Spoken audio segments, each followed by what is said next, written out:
같이 우리에게 주시는 하나님의 말씀은 이사야 38장 1절에서 8절 그리고 21절, 22절 이렇게 있습니다. 구약 성경 다시 한번 부탁드립니다. 와이파이를 좀 괜찮습니다. 네, 해결. 구약 성경 이사야 38장 1절에서 8절 그리고 21절, 22절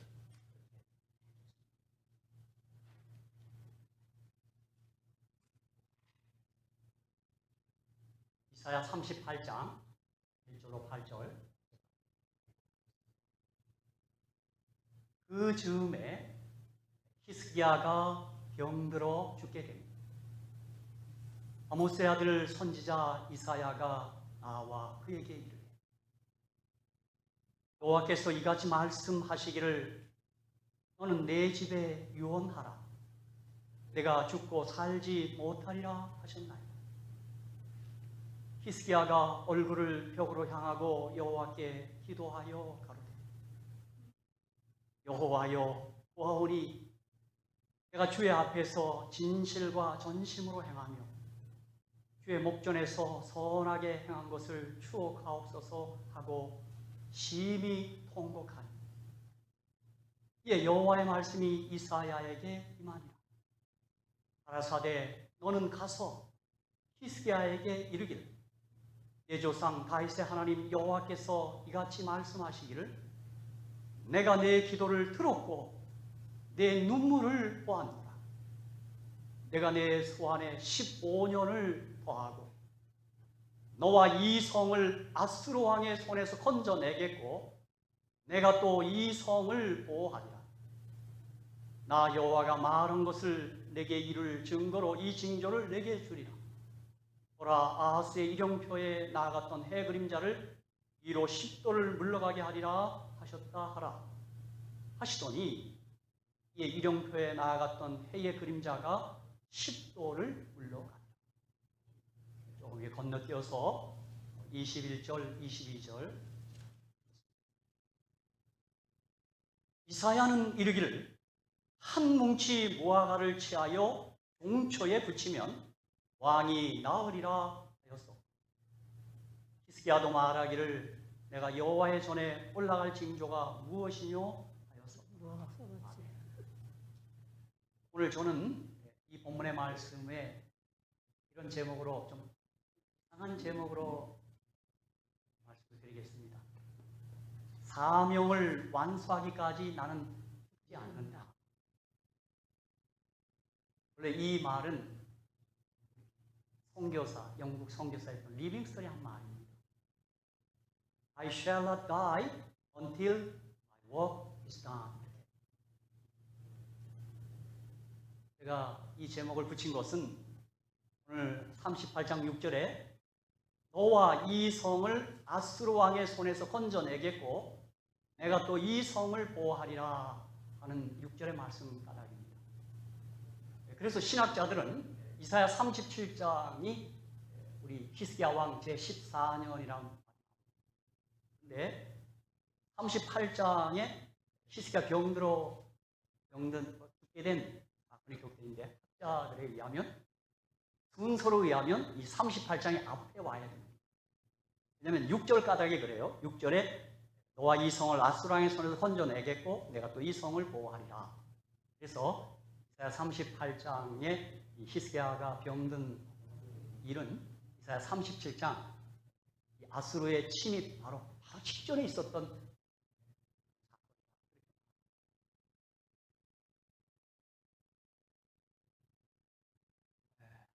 저는 요즘 여러분 아시는 대로 이사야서를 공독하고 있습니다. 그래서 지난 우리 연합 야영회 때 제가 이 이사야서를 읽고 감동이 되는 말씀을 교회 성경절을 좀 올려주고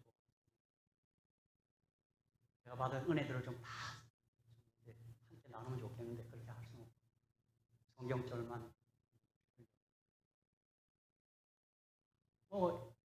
매년 이사야서를 읽고 있습니다만 올해 이사야서 읽으면서 많은 은혜를 이사야 선지자와 이사야서 제가 요즘 많이 묵상하고 생각하는 주제. 사실 저는 이사야서에 대한 개인적인 애정이 있습니다. 제가 이사야서를 통해서 회심했습니다. 성경 공부 시간에 이사야서를 교사가 가르칠 때 그 말씀을 접하고 예수를 만나고 거듭난 그런 사연 있는 이사야, 그 이름의 뜻은 여호와는 구원이시다라는 뜻입니다. 이름의 뜻이 여호와는 구원이시다. 그 이름의 뜻이 그렇습니다. 그런데 놀랍게도 이사야서 전체의 주제가 바로 이사야입니다. 이사야서 전체 주제가 여호와는 구원이시다 하는 것이 이사야서의 주제입니다. 이사야 선지자는 당시 국제 정세가 어지러운 때에 다른 나라에 의존하지 말고, 가령 예를 들면 이사야 7장에 보면 아하스 왕이 아수르를 의존합니다. 또 이사야 선지자가 그렇게 하지 말고 여호와를 의지하라 명언하고만 아하스 왕은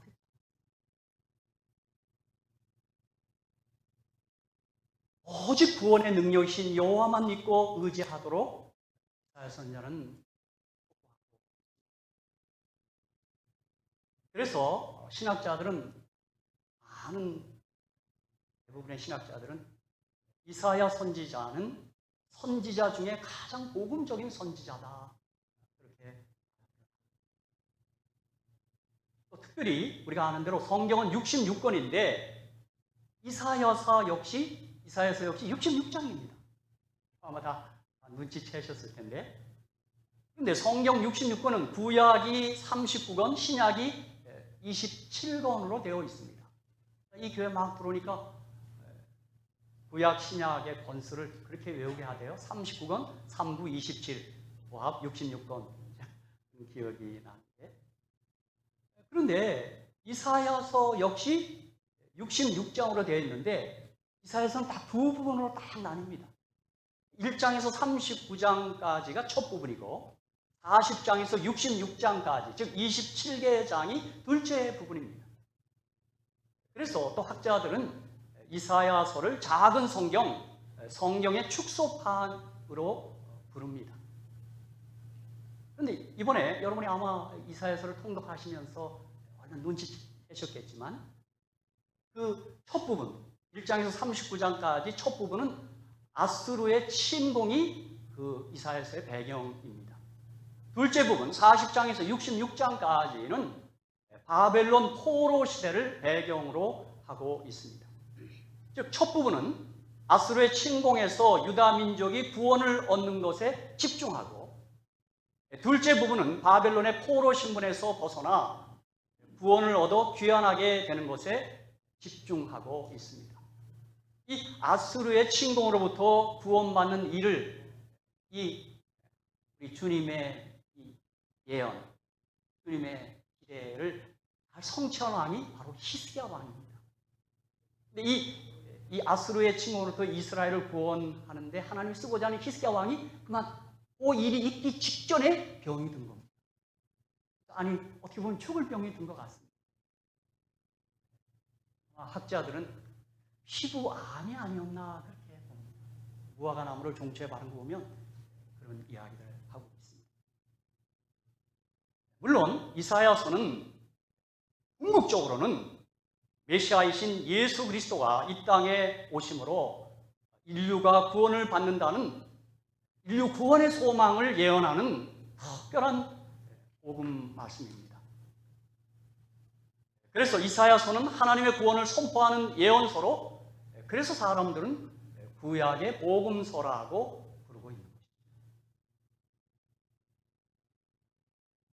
특별히 여러분이 아시겠지만 성경에 수많은 예언들이 있는데 그 예언들 가운데 사람의 이름을 예언한 두 사람이 있어요. 여러분 다 아시죠? 열왕기상 13장 2절에 기록된 요시아 왕이 그의 이름이 예언되어 있어요. 또 하나 이사야서 44장 28절에 고레스를 이사야 선자가 그 고레스 왕을 이름을 다 예언하고 있습니다. 우리가 아는 대로 요시아 왕은 예수 그리스도의 초림을 표상하는 인물이고 고레스는 예수 그리스도의 재림을 표상하는 인물로 그렇게. 그래서 이 이사야서는 좀 특별한 책입니다. 그 이름이 예언되어 있는 그런 특별한 책입니다. 아마도 다니엘이 바벨론과 페르시아에 2대에 걸쳐서 두 나라에 걸쳐서 총리를 했는데 고레스 총리에게 이사야서를 이렇게 제시한 것 같습니다. 왕이시여, 당신의 이름이 100년 전의 선지자 이사야에 의하면 당신의 이름이 예언됐습니다. 아마 고레스가 깜짝 놀랐을 거예요. 그런데 역사가 헤로도토스에 의하면 이 고레스 왕은 착한 왕이었습니다. 역사가 헤로도토스가 하는 말이에요. 저는 고레스가 착한 왕이 되었던 그 비밀은, 그 이유는 다니엘의 영적 영향력 때문이라고. 사실 우리가 다니엘서를 보면 다니엘의 그 신실한 믿음 때문에 느부갓네살이 구원을 받습니다. 그리고 고레스 왕이 선정을 베풀 수 있었던 것입니다. 오늘 우리 요즘 교과 공부를 통해서 이 선교, 하나님의 선교에 동참하는 기쁨에 대해서 배우는데, 사랑하는 성도 여러분, 실제적으로 선교에 가담하지 않다 할지라도 여러분이 아름다운 그리스도인 삶을 살아가시기를 주님의 이름으로 축복합니다. 아멘. 저는 우리 한 달마다 이 시조를 돌려 샬롯 거리를 지나갈 때 어떤 생각을 하냐면 성 프란시스를 생각합니다. 저는 제자들과 함께 다녔습니다. 그냥 아무 말도 안 하고 다녀요. 제자들이 왜 이렇게 하십니까? 하니까 그거 뭐라고 답했냐면 다니면서 생명의 한계를 바라고 있는 거예요. 굳이 말하지 않아도 그게 큰 간접 선교라고까지. 저도 시조를 돌려 우리 장로님 집사 프란시스를 생각하면서 머리를 내고 그냥 웃고. 특별히 이사야서는 이사야 1장 18절에 보면 여기 하나님께서, 좋으신 하나님께서 선지자 이사야를 통하여 우리 모두를 초대하고 있는 초대장이 있습니다. 여러분 이사야 1장 18절입니다. 마스크를 쓰고 계시면 같이 한번 읽겠습니다. 이사야 열 때 이게 1장 18절에 사랑의 초대가 있습니다. 같이 한번 읽겠습니다. 시작. 여호와께서 말씀하시되 오라 우리가 서로 변론하자. 너희 죄가 주홍 같을지라도 눈과 같이 희어질 것이요 진홍같이 붉을지라도 양털같이 되리라. 아멘. 하나님의 아름다운 사랑의 초대. 하나님 우리를 초대하고 있습니다. 누구나 다 초대하고 있습니다. 여러분 이 이사야 1장 18절 읽을 때 우리가 신약에 또 얼른 말씀이 떠오르죠. 예수님 친히 하신 말씀, 수고하고 무거운 짐 자들아 내게로 오라. 내가 너희를 쉬게 하리라. 그 말씀이 어쨌든 이 구약의 복음 전도자인 이사야 선자는 구세주이신 메시아의 오심을 가장 많이 예언한 구약의 선지자요, 인류 구원의 기쁜 소식을 전한 특별한 선지자. 특별히 예수 그리스도의 초림에 대한, 예수님에 대해서, 메시아에 대해서 많은 예언들이 이사야서에 있습니다. 우리가 아는 몇 가지 대표적인 것을 좀 말씀드리면 이사야 7장 14절 그러므로 주께서 친히 징조로 너에게 주실 것이라. 보라 처녀가 잉태하여 아들을 낳을 것이요 그 이름을 임마누엘이라 하리라. 이사야 9장 6절 7절 이는 한 아기가 우리에게 낳고 한 아들을 우리에게 주신 바 되었는데 그 어깨에는 정사를 메었고 그 이름은 기묘자라 모사라 전능하신 하나님이라 영전하시는 아버지라 평강의 왕이라 할 것이니라. 그 정사와 평강의 더함이 무궁하며 또 다윗의 위에 앉아서 그 나라를 굳게 세우고 자금 이후 영원토록 공평과 정의로 그것을 보존하실 것이라. 만군의 여호와의 열심히 이를 이루시리라. 한 아기 한 아들을 약속하셨어요. 이사야 7장 10절에는 처녀가 잉태하여 여자의 후손으로 오신다는 것이 예언되어 있어요. 제가 거듭났다는 게 바로 이 성경절들입니다. 제가 1980년 10월 6일 밤, 월요일 밤에 저를 성경을 가르치는 구역관 교사님 박도석 집사님이 예수가 누구시냐고 묻더라고요. 그날 오셔서 첫날 주제가 예수가 누구신가 였습니다. 저는 어머니의 강요에 못 이겨서 바로 그 전 안식일에 제가 침례를 받았습니다. 저는 잘 모르고 그냥 하도 어머님이 침례를 받으라 해서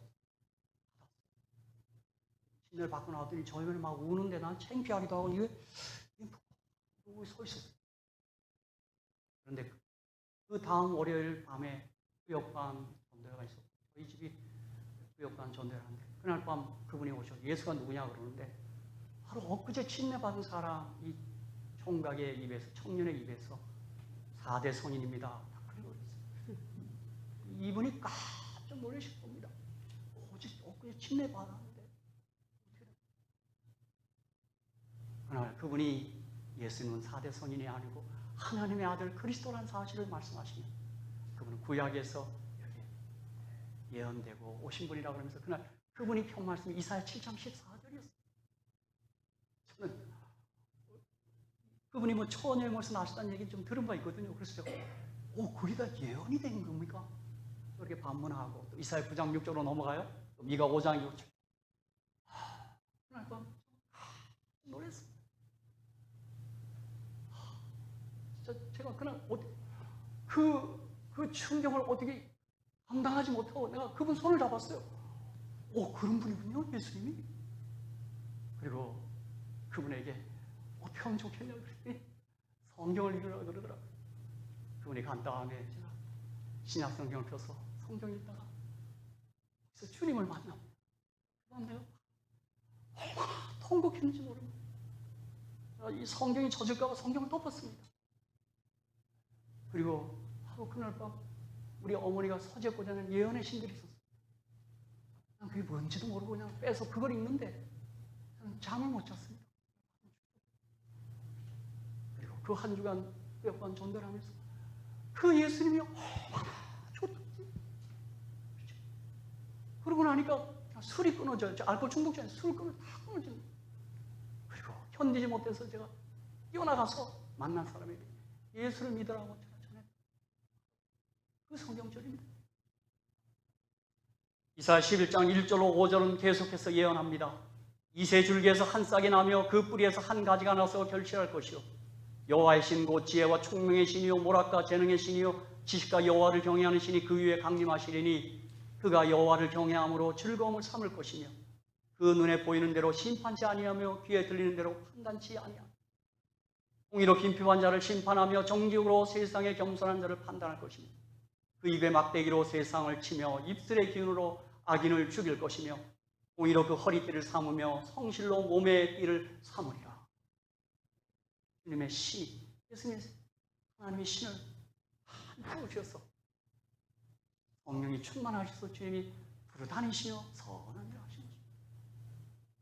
이제 이사야 53장 1절로 6절은 우리 모두가 정말 견디지 못할 그런 예언이 있습니다. 우리의 전한 것을 누가 믿었느냐? 여호와의 팔이 누구에 나타났느냐? 그는 주 앞에서 자라나기를 연한 순 같고 마른 땅에서 나온 줄기 같아서 고운 모양도 없고 풍채도 없은즉 우리의 보기에 흠모할 만한 아름다운 것이 없다. 그는 멸시를 받아서 사람에게 실어버린 바 되었으며 강고를 많이 겪었으며 질고를 아는 자라 마치 사람들에게 얼굴을 가리우고 보지 않음을 받는 자 같아서 멸시를 당하였고 우리도 그를 귀히 여기지 아니하였도다. 4절, 5절, 6절 여러분 다 사랑하시죠? 그는 실로 우리의 질고를 지고 우리의 슬픔을 당하였거늘 우리는 생각하기를 그는 징벌을 받아서 하나님께 맞으며 고난을 당한다 하였노라. 그가 찔림은 우리의 허물을 인하며 그가 상함은 우리의 죄악을 인하며 그가 징계를 받음으로 우리가 평안을 누리고 그가 채찍에 맞음으로 우리가 나음을 입었도다. 우리는 다 양 같아서 그릇 행하여 각기 제 길로 갔거늘 여호와께서는 우리 무리의 죄악을 그에게 담당시키시리라. 주님의 고난에 관한 예언입니다. 여기 우리 사랑하는 샬롯의 우리 믿음의 가족 여러분, 우리들 가운데 이사야 54장 읽으며 지금도 눈물을 흘리는 분들이 많이 있지 않습니까? 그가 찔리면 우리의 허물을 인합니다. 그가 상하면 우리의 죄악을 인합니다. 이 십자가에서 하나님의 사랑이 폭발한 것입니다. 이사야 선자는 유다 왕 우시야, 요담, 아하스, 히스기야 왕이 통치하던 시대를 살면서 50년 가까이 사역했던 선지자입니다. 물론 좀 더 자세한데 므낫세까지, 므낫세 때 죽었으니까요. 므낫세에 의하여 톱으로 반이 잘립니다. 전승에 의하면 이사야는 히스기야 왕의 아들인 므낫세에 의해 톱으로 몸이 잘리는 순교적 죽음으로 생을 마감했다고 전해집니다. 그는 이스라엘의 어두운 시대를 살면서 하나님이 주시는 구원의 희망을 설교한 복음 선지자였습니다. 예수의 선지자였습니다. 저는 이번에 이사야서를 읽다가 제게 질문했습니다. 혹 이사야는 자신이 이렇게 죽을 것을 과연 알고 있었을까? 혹시 그걸 계시로 미리 받은 건 아닐까? 제가 스스로 던진 질문이었습니다. 여러분, 이 복음 선지자가 자신의 생애 마지막에 톱으로 혀서 죽는 죽음인 걸 과연 알았을까? 제가 이번에 이사야서를 보면서 매일 아침 생각을 했어요. 지난 우리 안식일 오후에 조성민 장로님과 시조를 돌리고 가다가 제가 물었더니 우리 조장로님께서는 알았을 거라고 그렇게 얘기해요. 우리 조장로님은 그렇게 생각하신 것 같습니다. 그런데 오늘 본문은 우시야, 요담, 아하스, 히스기야 왕, 이 가운데 히스기야 왕이 이사야 선지자 사에서 일어난 사건의 기록입니다.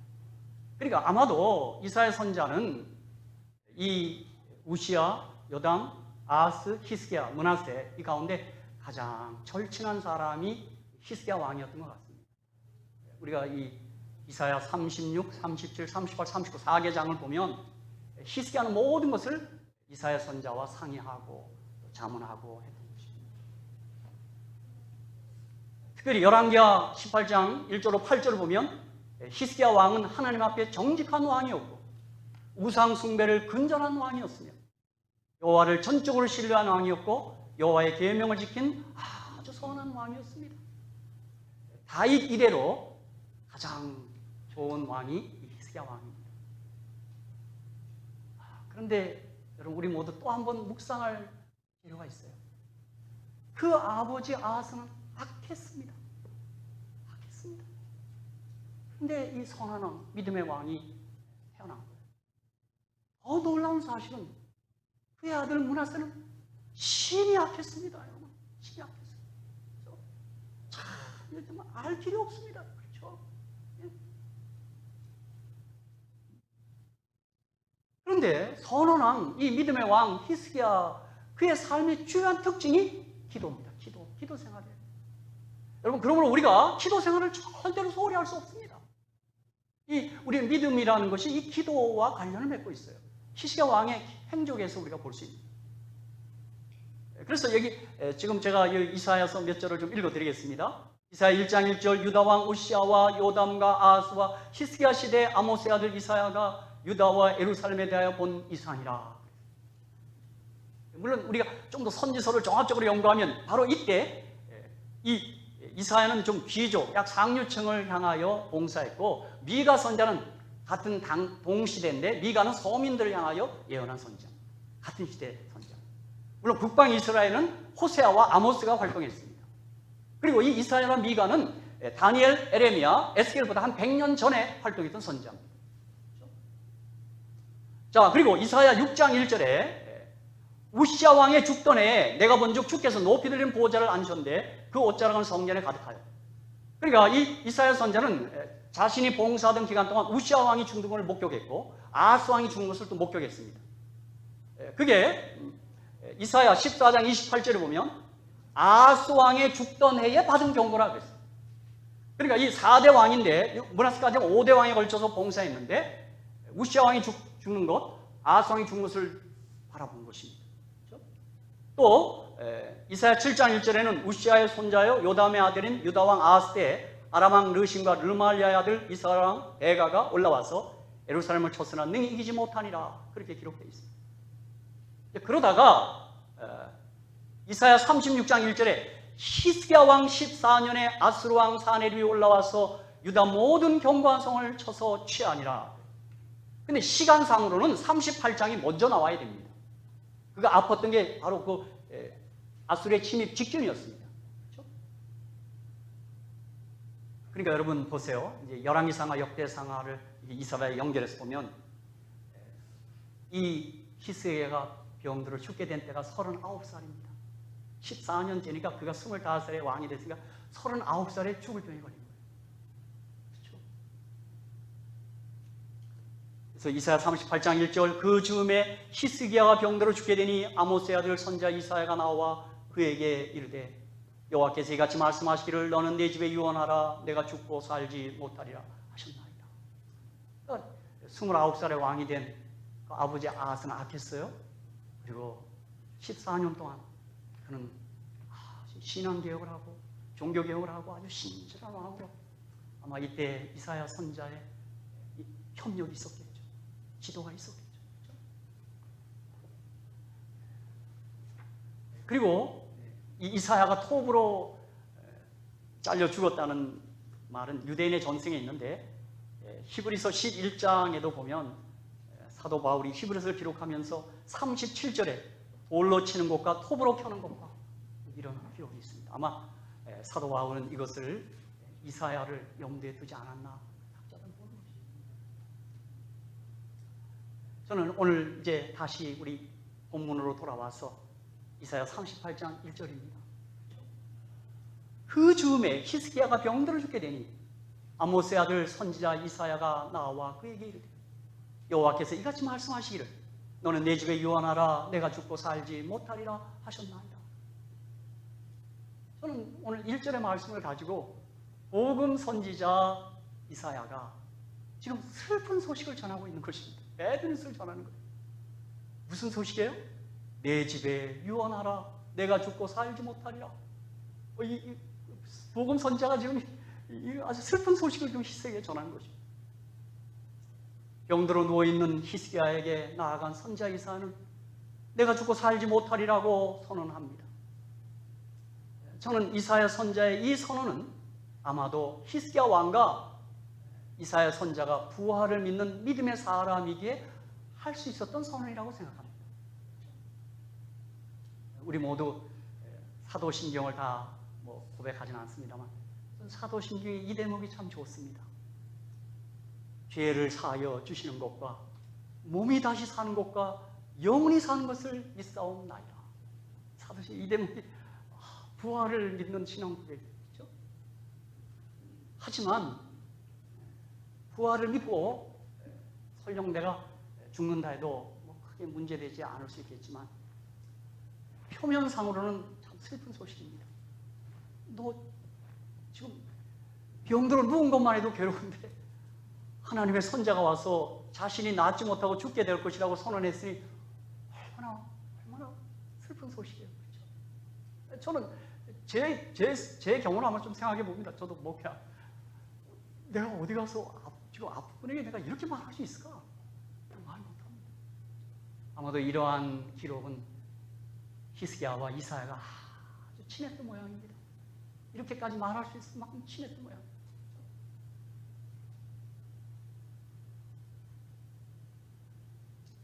그런데 결과적으로 보면 이 선언은 이사야의 이 선언은 오히려 히스기야에게 복음이 되었습니다. 이사야의 선언이 왕에게 유익하게 작용한 까닭입니다. 그럼 한번 잠깐 생각해 봅시다. 우리가 인생을 살다 보면 우리는 다 다사다난한 일들을 겪게 됩니다. 그런 일들 가운데는 원치 않게 고통과 질병, 재난, 실패와 좌절, 사망의 그림자가 들여오는 일도 있는 것입니다. 저도 뉴스를 보면서 최근에 한국에서 들려오는 뉴스를 보니까 또 수해가 있어요. 코로나 때문에 이렇게 어지러운데 물난리가 나서 여러 아픈 소식들이 들려와요.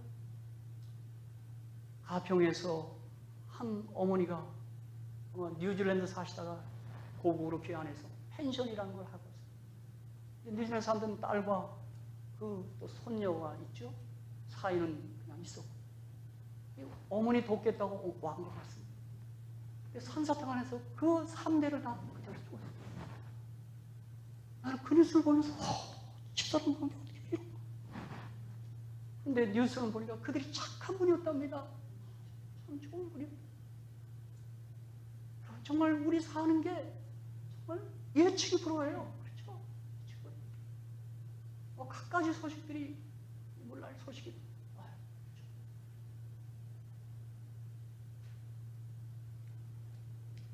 우리가 살아가는 이 세상에는 우리가 이해하지 못할 수많은 비극과 고통이 우리를 기다리고 있습니다. 사랑하는 성도 여러분, 그러나 꼭 잊지 마시고 사시기 바랍니다. 예수님은 이 모든 것의 배후에서 하나님의 영광을 드러낼 섭리를 준비하고 계신다는 사실을 절대 잊지 마시기 바랍니다. 어떤 어려움에서도 그 배후에는 우리 주님께서 우리를 사랑으로 섭리한다는 사실을 절대 잊지 마시라는 거죠. 아멘. 이게 우리 예수를 믿는 믿음의 사람들의 태도입니다. 그렇죠? 그래서 우리 요한복음 9장 1절로 3절을 보면 예수께서 길 가실 때 날때부터 소경된 사람을 보신지라 제자들이 물어가르되 라비여 이 사람이 소경한 것이 누제로 인하이는 자기 오니까 그 부모 오니까 예수께서 대답하시되 이 사람이나 그 부모가 죄를 범한 것이 아니라 그에게서 하나님의 하심을 나타내고자 하시니라. 그렇게 얘기해요. 예? 로마서 8장 28절 우리가 너무도 잘 아는 말씀입니다. 그렇죠? 우리가 알거니와 하나님을 사랑하며 그 뜻대로 부르심을 입은 자들에게는 모든 것이 합력하여 선을 이루느니라. 아멘. 아멘. 예, 우리 믿는 사람들까지도 원치 않는 이런 질병이나 고통이나 어떤 어려움들이 닥칩니다. 여러분, 여기서 예외되지는 않습니다. 모르겠어요. 저는 오늘도 지금 안식일 지나면 한국 뉴스 어제도 뉴스 보니까 밤새 또 비가 온다 그러는데 이거 어떻게 하면 좋겠어요? 어떤 일들이.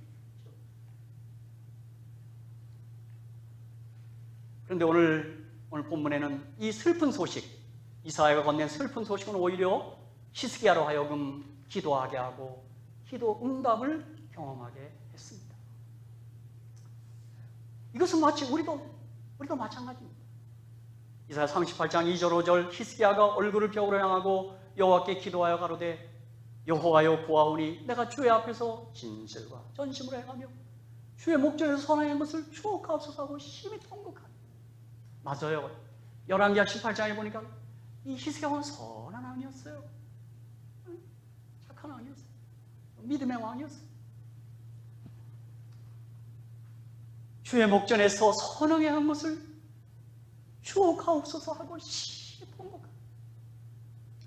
이에 여호와의 말씀이 이사야에게 임하니라. 가라사대 너는 가서 히스기야에게 이르기를 내 조상 다윗의 하나님 여호와께서 이같이 말씀하시기를 내가 내 기도를 들었고 내 눈물을 보았노라.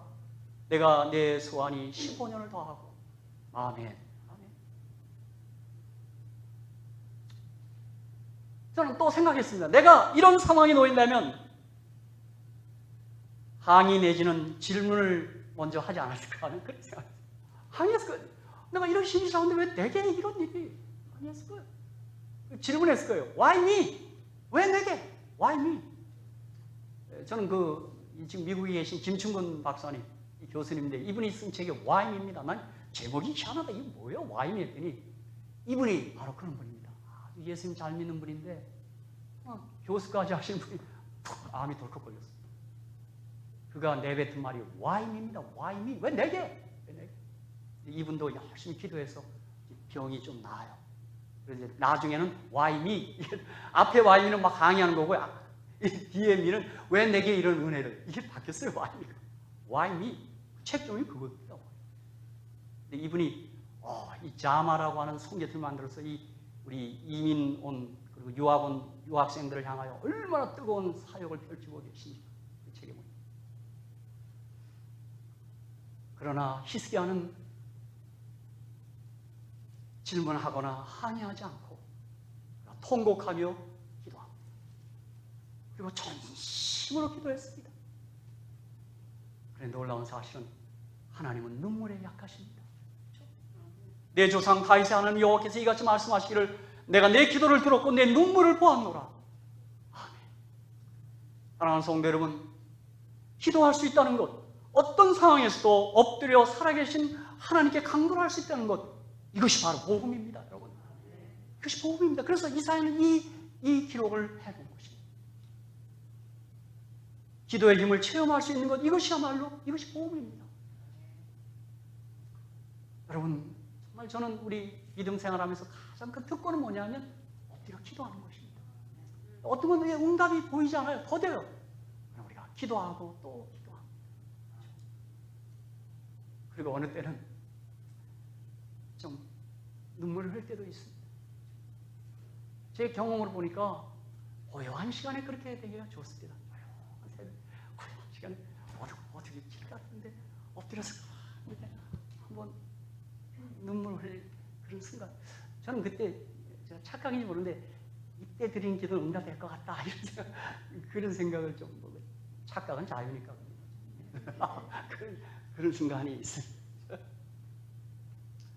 그런데 또 이사야 38장 21절에 보면 이사야는 이르기를 한 뭉치 무화과를 취하여 종초에 붙이면 왕이 나으리라 하였었고, 그리고 흥미있는 대목입니다. 이 피부암에 뭘 갖다 붙였어요? 무화과. 그래서 오늘 우리 성도들 가운데 텃밭 있는 분 꼭 무화과를 갖다 심으시기를 주님의 이름으로 축복합니다. 이 무화과가 좋은 것 같아요. 여기 제가 보니까 성경에 저희 자연 치료제로 언급된 게 뭐냐면 올리브 기름하고 올리브유하고 이 무화과입니다. 무화과. 그래서 여러분 올리브는 좀 사셔서 한 컵씩 좀 이렇게 드시고 무화과도 좀 드시기 바랍니다. 하나님은 기적으로 치유하고 낫게도 하시지만 그렇다고 자연적 치유의 과정이나 수단을 절대 무시하지 않습니다. 자연세계와 초자연세계를 함께 다스리는 하나님은 기적과 상식의 조화로 우리 삶에 개입하시는 것입니다. 우리가 기도하면서 우리가 이 자연 치료제들을 적용하는 것은 성서적으로 틀리지 않습니다. 그래서 야고보 5장 14절에 여러분 아마 눈여겨본 성경절이 아니었을 거예요. 너희 중에 병든 자가 있느냐? 저는 교회의 장로들을 청할 것이요 그들은 주의 이름으로 기름을 바르며 위하여 기도할지니라. 이 기름이 올리브입니다. 물론 이게 기름 부어 기도하는 안수기도도 해당되지만 학자들 가운데는 바로 이때 이 기름이 마치 히스기야의 무화과 같은 자연치료제로 보는 학자가 더 많습니다. 자연치료제를 우리가 우리가 섭취하는 것도 비성서적이 아닌 것입니다. 저는 이것을 제가 성경에서 저도 이 환자들을 위한 기도를 하면서 제가 느끼게 성경 전반에서 이 치유가 어떻게 일어나는가 봤더니 수학의 원리가 있고 기적의 원리가 있어요. 수학에는 심은 대로 거둬요. 이게 우리 뉴스타트예요. 그죠? 이 8가지 뉴스타트를 잘 우리 믿음으로 실천해야 돼요. 그리고 기적의 원리가 있어요. 주님께서 초자연적으로 기적을 베풀어요. 이게 병행돼야 돼요. 우리 개신교처럼 막 믿습니다 하고 주님이 가르친 법칙으로 살지 않고 하는 것은 조금 약간 좀 빗나간 거고, 또 우리 교회는 이 뉴스타트 생활하면서 기적을 또 도외시해도 안 됩니다. 같이 병행을 해요. 제가 여러분에게 고백하건대 저는 정말 아주 잘못된 점이 운동 안 했습니다. 아주 참 나쁜 점입니다. 근데 하도 우리 화폐보험이 운동을 해야 돼요. 그렇지만 보험료가 올라가고 보험에서 쫓겨나요. 물 8컵 마셔야 돼요. 그러니까 이 목회자들의 건강을 그렇게 보호하기 위해서 그런 거예요. 그래서 정말 울며 겨자 운동을 하기 시작했어요. 근데 아침에 몇 마일을 걷는데요. 딱 샤워하니까 나는 좋던데 내가 이거 주님 오실 때까지 하려고 합니다. 그 전까지 몰랐습니다. 이게 좋더라고요. 보니까. 그러니까 우리가 음식도 중요하지만 우리 운동해야 되겠고 제 요즘 최근의 경험 보니까 그 다음에 항상 기뻐하라 그랬으니까 항상 기뻐하셔야 합니다. 기쁨이 약이니까 심령의 즐거움이 양약이라 그랬어요. 주님 믿는 믿음에서 오는 거죠. 그래서 우리가 아는 대로 어떤 의사 말처럼 Doctors treat, God heals. 의사는 처치하예요, 그죠? 진단과 처방은 하지만 치료는 하나님이 하시는 거예요. 그렇죠? 바로 그 원칙입니다. 그러니까 이 히스기야의 이 기적적인 치유를 통해서 우리가 무화과를 사용하는 것, 아니 꼭 무화과뿐만 아니라 이렇게 잘 사용하는 것 중요하다고 저는 생각합니다. 제가 최근에 어떤 분 아프신 그 형제를 위해서 가서 음식으로 이렇게 지원한다고 해서 아주 좋아했습니다. 그래서 그러면서 우리 홍영재 박사 얘기를 해줬어요. 이분이 산부인과 의사하고, 근데 갑자기 어느 날 배가 아파요. 이 연세대학교 교수입니다. 산부인과 의사인데. 근데 보니까 대장암, 신장암이 걸린 거예요. 얼마나 절망했어요. 자기가 의사인데. 그런데 그냥 암 치료받다가 그냥 초중이 됐어요. 그냥 그분의 그 고백을 보니까 그게 다 죽어가고 있는데 어느 날 이모님이 오셨어요. 이모가 와갖고 청국장을 끓여서 청국장. 밥 한 그릇 못 먹겠다. 청국장을 끓이면 그날 밥을 잘 먹었어요. 그리고 그게 하나의 이렇게 전환점이 돼서 살아나요. 회복이 돼요. 그래서 이분이 재미난 분입니다. 그래서 강남에다 청국장 집을 다 식당을 만들었대요. 그렇다고 여러분 제가 뭐 청국장 내가 홍보하는 사람 아닙니다. 그냥 이게 무화과로 이제 생각이 나서 좀 말씀드리는 거예요. 이제 제가 좀 결론을 말씀드리겠습니다. 자, 이사야 38장 5절 6절에 보면 내가 내 수완에 15년을 더하고, 자 6절입니다. 너와 이 성을 아수르 왕의 손에서 건져내겠고 내가 또 이 성을 보호하리라, 그렇게 말했어요. 이거 6절을 주목해야 돼요. 히스기야는 기도응답으로 수명을 15년 더 연장하게 되었습니다. 우리 마음 같아서는 20년, 30년이면 안 좋겠어요. 그런데 15년이라고 해놨어요. 이것도 잘 모르겠어요. 하나님께서 허락하죠. 그런데 하나님께서 15년의 생명을 연장하는 것은 단순히 그를 더 오래 생존하라는 뜻이 아니었습니다. 6절 까닭입니다. 그를 통해 하실 일이 있었기 때문입니다. 그 일이란 너와 이 성을 아수르 왕의 손에서 건져내겠고 내가 또 이 성을 보호하리라, 그렇게 했던 것입니다.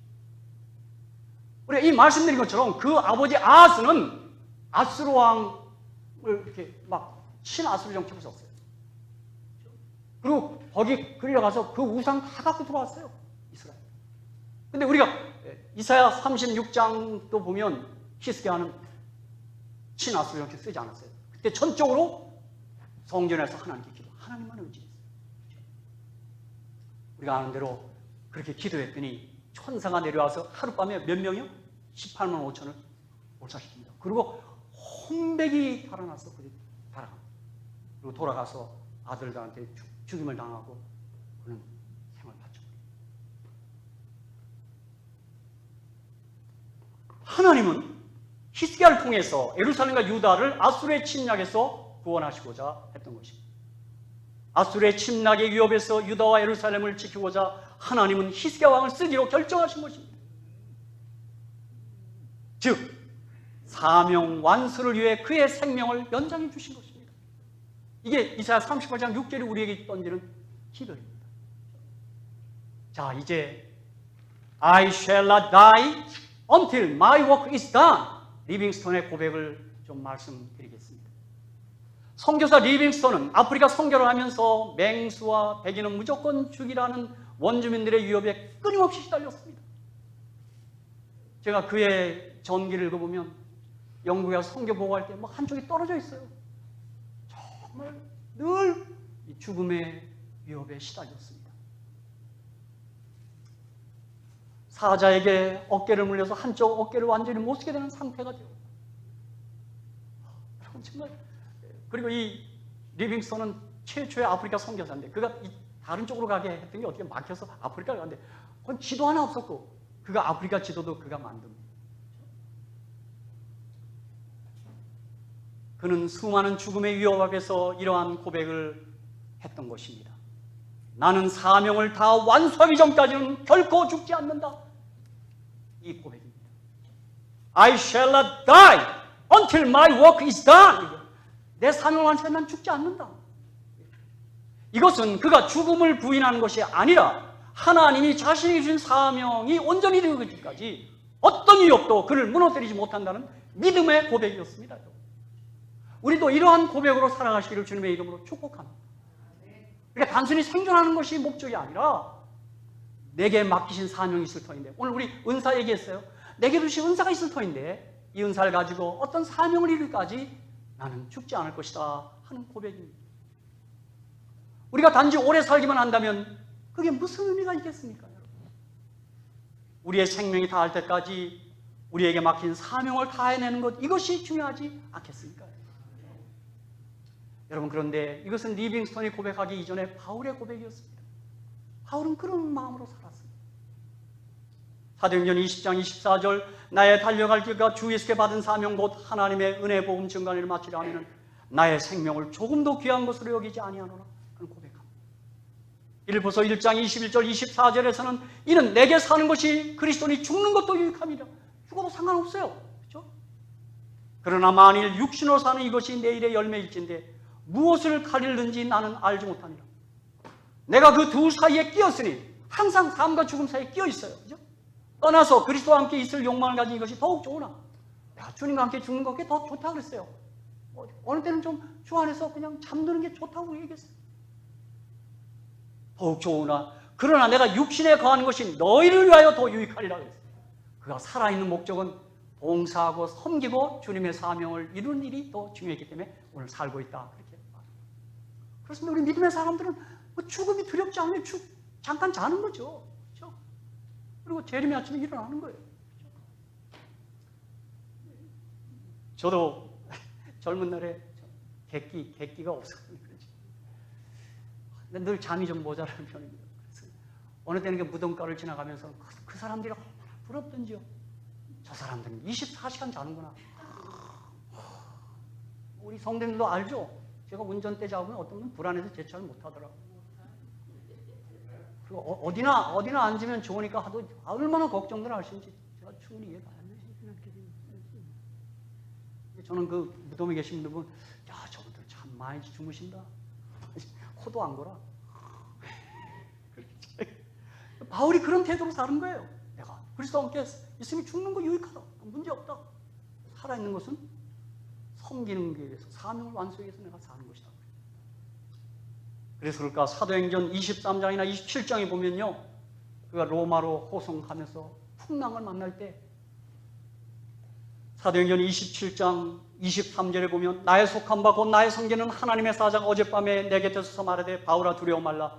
내가 가이사 앞에 서야 하겠고 또 하나님께서 너와 함께 행선한 자를 다 내게 주셨다.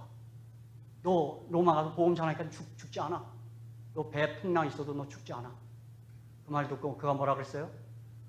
그 같이 탄 사람들에게 안심하십시오. 여러분 죽지 않습니다.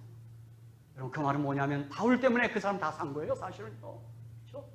사명을 갖고 사는 사람들이 이렇게 멋있게 살고 있는 거예요. 또 사도행전 23장 그 11절에도 그 신문 받는 자리에서 그랬어요. 주님이 또 계시 가운데 나타나서 너 로마에 가서 증거해야 된다고.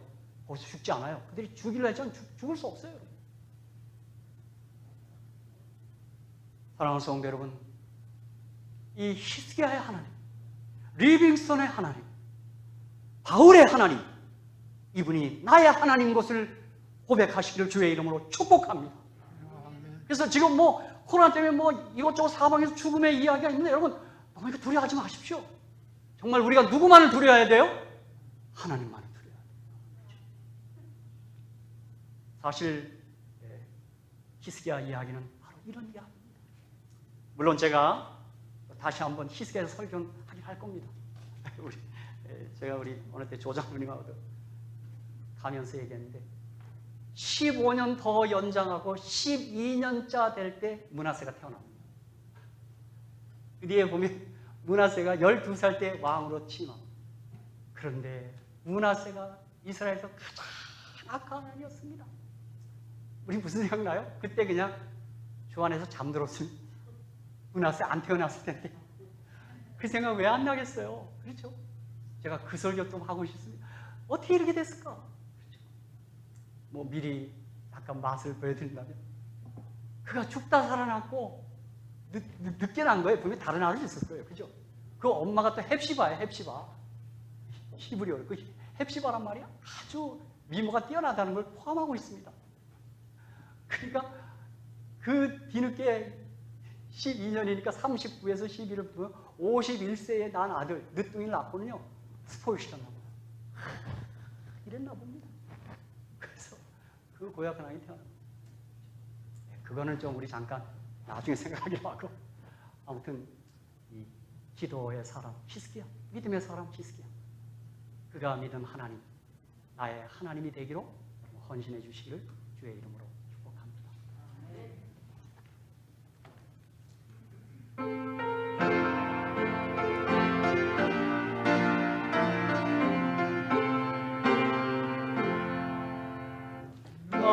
내가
저희 이 안식 아침에 하나님의 종 선지자 이사야와 하나님의 종 히스기야 왕에 대해서 우리가 잠시 생각하고 묵상했습니다.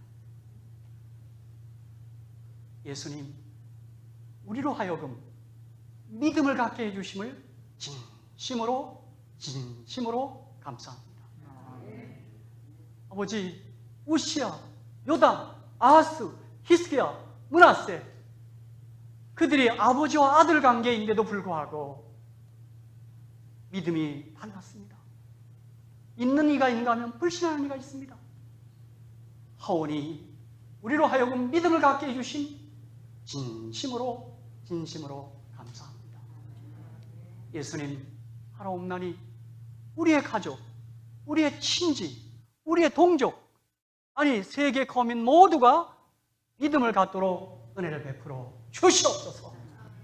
아버지, 저희가 위하여 기도하는 모든 분들이 믿음을 가질 수 있도록 꼭 도와주시옵소서.